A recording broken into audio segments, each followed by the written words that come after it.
What's going on, everybody? Hope you're all having a fantastic day today. Now, ladies and gentlemen, I just went ahead and got done grinding out some of the Season 4 content within Black Ops 6, and I do want to thank each and every one of you guys who went ahead and took some time out of your day to tune into my stream, hang out with me, keep me some company, because for those who did tune in, you know, oh boy, it was not the easiest grind to go ahead and push forward with. But of course, ladies and gentlemen, before we go and dive deep into the actual, content of Season 4, if you guys are interested in more content just like this, don't forget to subscribe and hit that bell. We post about Call of Duty, Battlefield, Splitgate 2, Arc Raiders, all of the above. We cover each and every last bit of it on this channel. So if you guys enjoy that type of content, subscribe and hit that bell. And last but not least, if you guys are interested in my live streams, I stream Monday through Saturday over on Twitch. And today, we will indeed be back on Splitgate 2. So if you guys want to catch those vibes, hop into the open lobbies, or even chat it up with me, you can find a link to my Twitch channel down in the description of this video.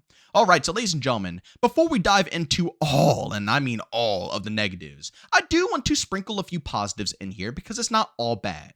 First and foremost, the maps are actually extraordinarily good. I'm going to be completely real with you guys. I've been absolutely begging for bigger maps ever since day one of Black Ops 6, and every single season that drops, they incorporate more and more large maps. Low-key, though, it kind of pisses me off because why the heck couldn't we have these maps at launch, and then they trickle in the small maps as DLC? I still think it's because the community has been complaining every single year that the maps are way too big, so they said, okay, if they're all too big, let's make them all small, and that's why we're in the situation that we're currently in. But again, when it comes down to it, I think the layout of both of these brand new maps within 6v6 are phenomenal, and for the face-off map, for a 2v2 map, pretty cool, but when it comes to 6v6 face-off, it becomes way too hectic, so on and so forth. I don't really care about critiquing those maps because I'm more of a 6v6 type of guy. But when it comes down, like I said, to the actual 6v6 maps, I like them. The flow is cool. I think the variety and gameplay is pretty cool. For example, on the prison map that you're watching right here, there's tons of cool zipline spots that can help you fly across the map.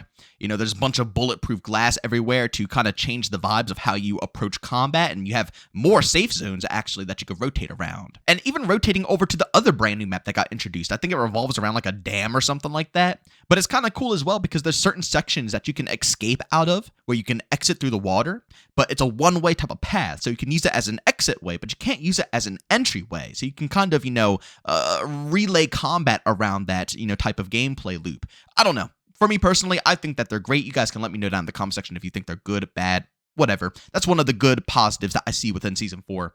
And secondly, the Battle Pass. I gotta be real. The Battle Pass looks pretty solid this time around. They have been slowly but surely changing up the vibes that Black Ops 6 is offering when it comes to cosmetics, although the store is still absolutely packed with the most insane-looking skins. At least the Battle Pass gives some more variety for players like me, myself, who love the grounded-looking skins that actually are, more based and less unicorn-like. This Battle Pass is actually pretty dang solid, but other than that, what else can I say? The update absolutely busted the game for each and every player out there, and I'm not even shocked. You guys hear my voice. I'm not angry. I'm not surprised. I'm not, blown away. I completely expected this out of Call of Duty, and that's because of Activision.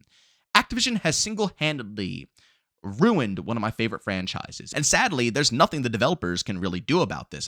Let's be real. There's a skeleton team working on BO6 because Treyarch had to put together 2 games and they're currently working on BO7. There's nothing that could be done. The servers are absolutely dying. They're imploding on themselves. And this isn't even just because of a brand new update dropping. This is literally your regular day occurrence when it comes to loading into Black Ops 6. It's one of the main reasons why I just haven't even bothered hopping on this game in ages. And the only times I really come back is for these content drops because, 9 times out of 10, I'm just trying to keep my party together because each and every person in my game keeps getting booted. So we always back out, regroup everybody, play a match. Then someone else gets booted, so we have to back out, re-pick up, play another match. And then someone else gets booted, back out. My goodness, let's be honest here. What is the fun in having to do that over and over and over again? In a franchise that has been out for decades, and on top of that, it's not like this is a brand new game. It didn't just drop. We're 4 seasons deep, and we're still running into the same exact problems.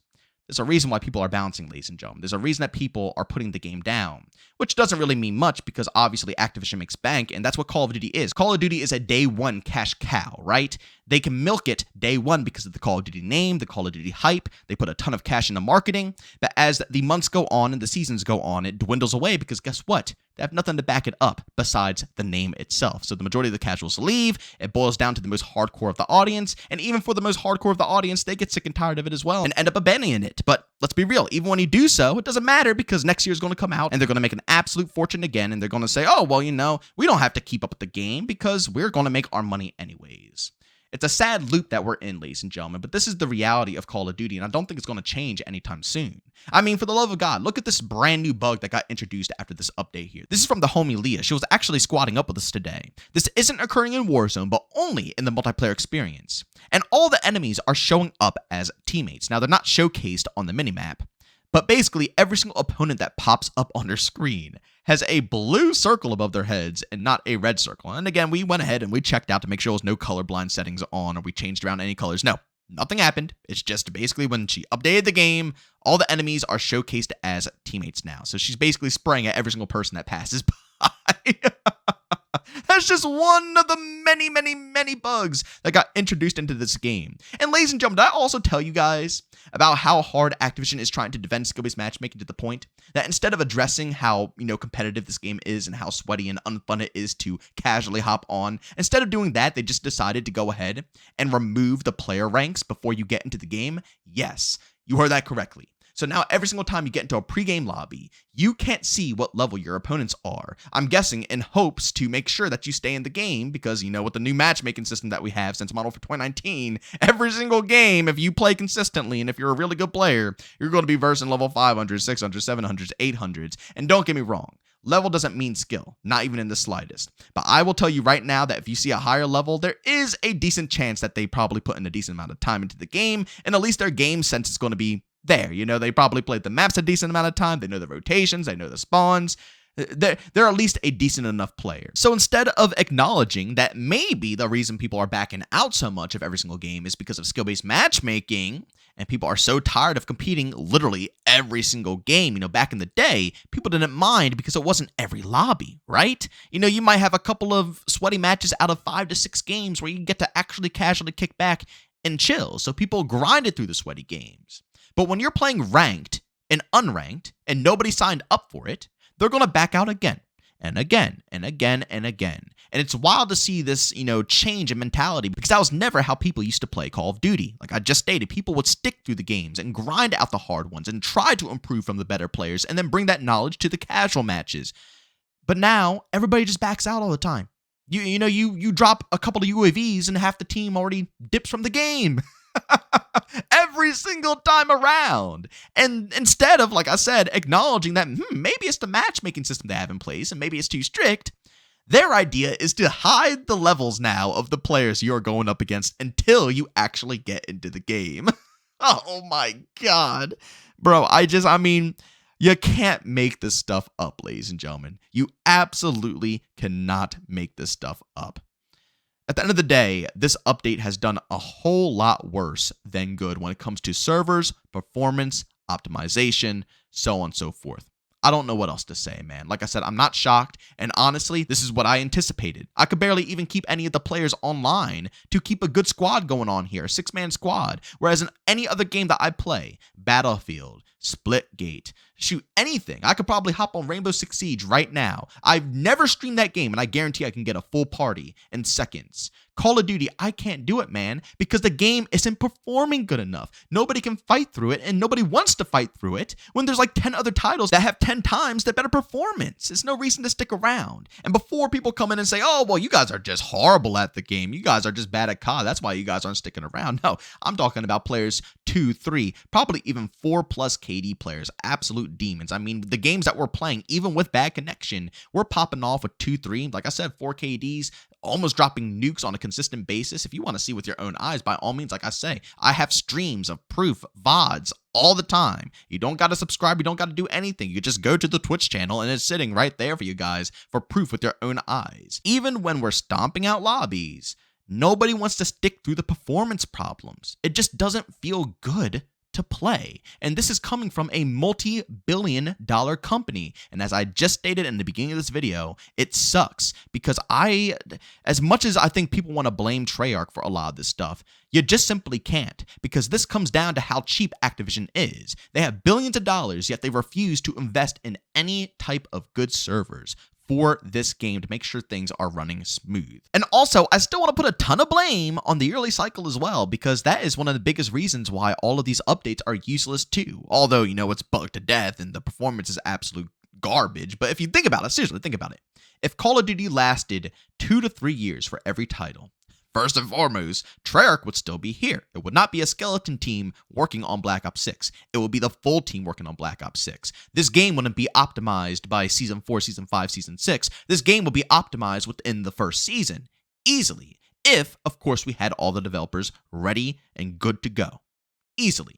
And also on top of that, all the updates that are coming out, like for example, they did some pretty good buffs to the LMGs, and they did some nerfs and some other buffs to assault rifles. I mean, solid changes within the patch notes. But, it's a reason why I didn't discuss the patch notes. I usually always discuss the patch notes with you guys. But it gets to a point where it seems pointless, if that makes any sense. In the first season, or two, talking about patch notes is fun because you are talking about the progression of the game and how things are unfolding. But once you get to like Season 4, Season 5, so on and so forth, you're starting to get closer to the actual death of the game. Black Ops 6 is literally going to be irrelevant in a handful of months because guess what's around the corner? Black Ops 7. If these games lasted 2-3 years, all these updates would be fun. All these updates would be discussed, and all these updates would add meaningful changes that people would actually probably be excited about. But how could you be excited about something that is going to be irrelevant in a handful of months? You get what I'm saying here?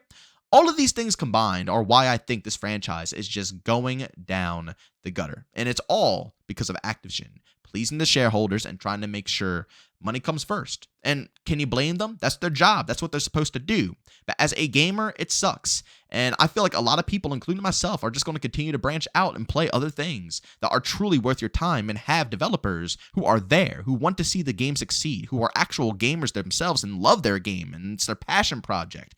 I feel like as time goes on and more of these games, especially start launching on consoles, since consoles are able to get a lot more games than they used to be able to, I think more and more people are going to open up their eyes and give people, who actually deserve their time, their hard, earned time. But ladies and gentlemen, as always, if you enjoyed this video, leave a like. If you hate it, leave a dislike. Don't forget to subscribe and hit that bell. I post daily here at 8 in the morning Eastern Time. And also, don't forget, we stream Monday through Saturday over on Twitch, starting between 12 to 1 p.m. Eastern Time. Of course, if you guys are interested, I'll link that channel down in the description of this video. But as always, thank you for tuning in, and I'll see you on the next one. Peace out.